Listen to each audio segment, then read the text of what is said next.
Familie Hannibal im Urlaub, Teil 2. Der Abflug kommt und jeder strahlt. Die Buchung ist schon abbezahlt.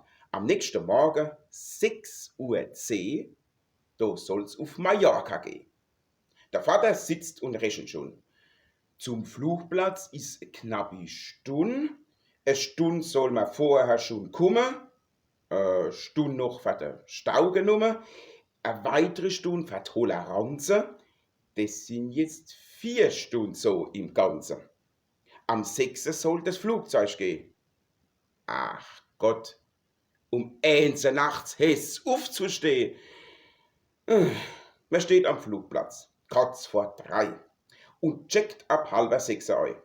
Hat sich dann noch Zeit vertrieben, dann schließlich wird's dann doch noch 7, bis endlich für die Abflugzeit. Da zeigt sich erste Müdigkeit. Das ist an sich keine Katastrophe, denn Müdigkeit verlangt noch Schlaf. Doch Kinder sind ihrem Ruf was schuldig. Die wären jetzt seit ungeduldig. Im Flugzeug gibt's da noch ein Hatz, weil jeder will einen Fensterplatz.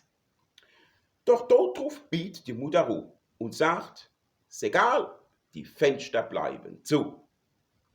Man fliegt da 1,5 Stunden, dann ist man in Mallorca schon. Doch ist die ganze Bagage am Gähnen. Und keiner will mehr eben sehen.